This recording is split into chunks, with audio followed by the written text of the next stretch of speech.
자, 여러분 안녕하세요. 오늘의 한자어 394번째 시간 이 단어에 대해서 알아보겠습니다. 도금과 뜻부터 알아보도록 하겠습니다. 이 글자는 우리가 철퇴라고 부릅니다. 쇠로 만든 몽둥이죠. 쇠몽둥이.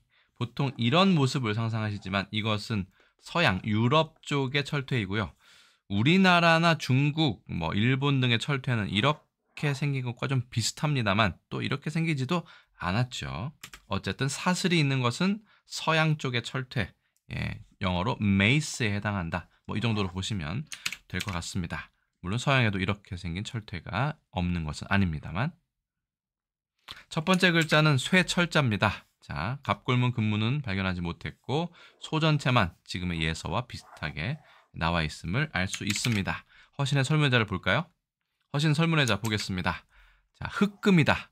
중국에서는 오금이라고 해서 색깔별로 5가지로 나누는데 금, 은, 동, 그 다음에 주석 혹은 납, 그 다음에 철이 있습니다. 쇠가 있는데 쇠는 그 중에 흑색에 속합니다. 당연히 은은 백색, 백금에 속하고 그리고 황금은 당연히 지금 우리가 말하는 금, 골드를 뜻하는 것이죠. 쇠금자의 뜻을 따르고 이것이 클철자입니다. 구렁말철이라고도 하는데 클철이 맞을 것 같습니다. 클철자는 음을 나타낸다. 역시 형성 글자로 보았군요. 이것이 가장 깔끔할 것 같습니다. 다만 클철자와 비슷한 이 날카로울 질자의 경우에는 날카롭다의 뜻을 가지고 있으므로 병장기를 만들 때 가장 날카롭게 쓸 수 있는 효율이 좋은 어떤 재료 중에 금속 중에 하나인 것이 바로 쇠다라고 보는 것은 어떨까 싶습니다. 물론 이 글자가 철자이므로 여기서 발음이 왔다고 보는 것이 가장 깔끔한 자원풀이가 될 것입니다. 그래서 이런 글자도 있고 이런 글자도 다 쇠철자인데 중국에서는 이렇게, 일본에서는 이렇게 이를 실자를 옆에 쓰고 있죠. 왜냐하면 옆에 글자가 너무나 복잡하기 때문입니다. 자, 넘어가도록 하겠습니다. 자, 두 번째 글자는 칠추, 방망이 퇴자입니다. 추도 있고 퇴도 있는데 우리는 여기서 퇴로 읽는 것이죠. 그래서 철퇴할 때 퇴입니다. 이것도 갑골문 근문은 발견하지 못했고요. 소 전체만 이렇게 지금의 나무 목자와 쫓을 추자가 결합한 모습으로 되어 있습니다. 그런데 왜 추가 아니라 퇴인가? 사실은 쫓을 추자에도 갈퇴자라는 발음이 있습니다. 이거는 마치 밀추를 읽을 때 추로도 읽어도 되고 퇴로도 읽어도 되는 그런 것과 비슷하다고 보시면 될 것 같습니다. 추와 퇴는 중국어에 상당히 비슷한 발음으로 보입니다. 허신은 관동 지역, 아마도 함곡관 동쪽을 얘기하는 것 같아요. 에서는 추라고 얘기했고 관서 지역에서는 적, 치 정도로 이야기를 했다라고 좀 세분화하는데 우리에게는 별로 소용이 없는, 상관이 없는 정보라서 그냥 버리도록 하겠습니다. 다만 나무 목자의 뜻을 따르고 쫓을 추, 따를 추자는 음을 나타낸다고 했는데 왜 그러면 추가 아니냐? 칠추도 된다고 말씀드렸죠. 방망이 퇴자도 됩니다. 그래서 방망이로 때린다라는 사전의 단어는 이게 퇴타가 아니라요. 이럴 땐 추타로 읽습니다. 우리나라에서도. 그러니까 추도 되고 퇴도 되는데 우린 지금 철퇴를 하고 있으니까 퇴로 하겠습니다. 그러면 왜 쫓을 퇴를 썼느냐? 가장 간단하게 한다면 당연히 이것이 퇴라는 발음도 있으니까 발음을 나타내겠지만 쫓아가면서 뒤에서 때리는 것이 이 방망이일 수도 있고요. 이 퇴자에 여기 있는 이 쌓을 퇴자의 원형 글자 같은 경우는 차곡차곡 쌓다의 뜻이 있기 때문에 많다의 뜻도 있고요. 횟수가 많다해도 되고 여러 번 반복하다의 뜻도 가지고 있습니다. 그래서 좀 잔인하지만 한 번 때리는 것이 아니라 연속해서 때리는 그런 어떤 나무로 만든 어떤 기구를 뜻한다. 이건 악기를 때리는 걸 수도 있습니다. 그래서 쫓아가면서 뒤통수를 때리든 아니면 반복해서 때리든 그런 나무 막대를 이야기한다, 봉을 얘기한다 라고 보시면 될 것 같습니다. 자, 근데 중국 같은 경우에는 우리나라도 그렇지만 이 쇠몽치, 등골 추를 더 많이 씁니다. 이건 아예 쇠몽치로 되어 있죠. 나무 목이 있지만 쇠몽치로 되어 있는데 이 추자도 망치의 의미로, 해머의 의미로 많이 쓰더라. 참고를 하시고요. 글자 정리하겠습니다. 첫 번째 글자는 5급의 배정한자 쇠철자입니다. 총 21회이기 때문에 복잡해서 중국과 일본에서는 이 글자를 이를 실자로 바꾼다고 말씀드렸죠. 써보겠습니다. 하나, 둘, 셋, 넷, 다섯, 여섯, 일곱, 여덟, 아홉, 열, 열하나, 열둘, 열셋, 열넷, 열다섯, 열여섯, 열일곱, 열여덟, 열아홉, 스물, 스물하나, 21획이 됩니다. 7추, 특히 방망이 퇴자 써보겠습니다. 나무 목자가 당연히 부수이고요. 하나, 둘, 셋, 넷, 다섯, 여섯, 일곱, 여덟, 아홉, 열, 열하나, 열둘, 열셋, 열넷, 14획이 됩니다.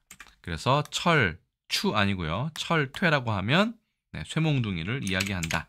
우리나라 사전을 찾아볼까요? 자, 쇠로 만든 몽둥이, 쇠몽둥이. 역사 용어로 병장기의 하나다. 끝이 둥그렇고 울퉁불퉁한 6자 정도의 길이의 쇠몽둥이로 적을 쳐 죽이는 데 썼다. 좀 살벌하네요. 무섭고요. 철추라고도 한다. 아까 말씀드렸죠. 쇠몽둥이 추자. 쇠몽치 추자도 철퇴와 비슷하게 사용한다라는 것도 보시면 될 것 같습니다. 사슬이 없죠. 우리나라와 중국, 일본에서는 사슬이 없는 방망이로 거의 쓰고 있었던 것을 알 수 있습니다. 사슬이 있는 것은 주로 서양인데 체육 경기, 이 영어로는 hammer throw라고 얘기하는데 해머 던지기 경기에서 사용하는 기구다. 무게는 이렇게 되고 구에 강철선 혹은 피아노선을 붙여 말단에 손잡이를 붙였다. 이런 것도 철퇴라고 얘기했던 모양입니다. 끝이 둥글어서 그런 걸까요? 자, 철퇴를 맞다라는 관용구가 있죠. 엄한 처벌을 받다. 철퇴를 내리다도 있습니다. 뇌물을 받은 공무원에게 철퇴를 내리다, 가하다 여러 가지가 있습니다. 비록 비유적인 표현이지만 철퇴를 한 번, 두 번, 세 번 맞으면 치명적이기 때문에 치명상을 입을 때 큰 타격을 줄 때 철퇴라는 표현을 쓰고 있음을 알 수 있습니다. 자, 이 철퇴의 경우에는 철군한다의 뜻이기 때문에 발음은 같지만 좀 주의해야 된다라고 말씀드리고 넘어가겠습니다. 자, 우리나라 철퇴라고 얘기하고요. 일본에서도 테츠이라고 해서 철퇴라고 얘기합니다. 다만 그 단어는 글자는 추를 쓰기도 하고 이런 추를 쓰기도 합니다만 어쨌든 철퇴, 테츠이 같은 글자를 쓰고 있다. 물론 쇠철자는 중국과 일본이 이렇게 옆에 이를 실자를 쓰고 있다는 부분이 다릅니다. 너무 복잡하기 때문이죠. 다만 중국에서는 우리 철퇴에 비슷한 말인 철추를 쓰고 있습니다. 주로. 그래서 티에초이라고 얘기를 하고요.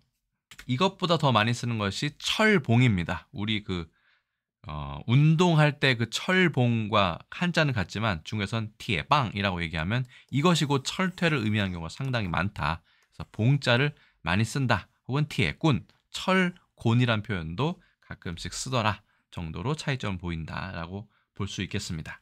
영어로는 무기로 사용하는 것은 메이스라고 하지만 사슬이 달린 것도 많이 있고요. 그 다음에 누구에게 철퇴를 가하다라고 할 때는 crack down on. 그 다음에 운동 경기는 hammer throw 정도로 볼 수 있겠습니다. 넘어가겠습니다. 자, 조선왕조실록에는 철퇴와 철추 둘 다 검색이 됩니다만 철추의 검색이 훨씬 더 많이 보인다 말씀드리고요. 일제강점기 때의 철퇴, 그 다음에 광복 후의 철퇴 모두 다 쓰이는 것으로 보아 조선왕조실록, 조선시대에는 좀 적게 쓰였지만 일제강점기를 거치면서 우리나라가 주로 많이 쓰는 표현이 됐다라고 추정을 해볼 수 있습니다. 지금도 철퇴라는 말은 가끔 쓰고 있죠. 자, 중국에서는 티에빵, 철봉이라고 얘기했는데 이게 바로 낭아봉입니다. 랑야빵이라고 얘기하는데 아주 무섭게 생겼죠. 이리에 이빨이 이렇게 돋아나 있는 것처럼 치명상을 입힐 수 있는 철퇴를 이야기한다. 중국에서는 봉이라고 주로 얘기한다 정도 확인할 수 있겠습니다. 이렇듯 철퇴는 뒤에서 이렇게 쫓아가면서 이게 좀 무기가 좀 이상하게 생겼습니다. 챗GPT가 이렇게 그려놓은 것입니다만 뒤에서 쫓아가면서 수차례 가격하는 그렇죠?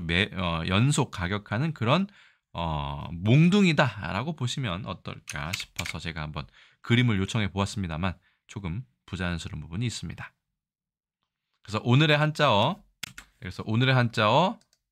394번째 컨텐츠는요. 쇠철자하고 칠추, 특히 방망이 퇴가 결합한 철퇴에 대해서 알아보았습니다. 여러분들 오늘 컨텐츠는 좀 길었습니다만 어떻게 보셨는지 상당히 궁금합니다. 댓글로 알려주시고요.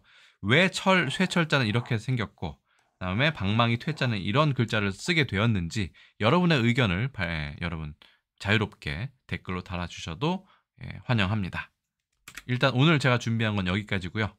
저는 또 다음에 다른 컨텐츠에서 다시 인사드리겠습니다. 여러분 안녕히 계세요.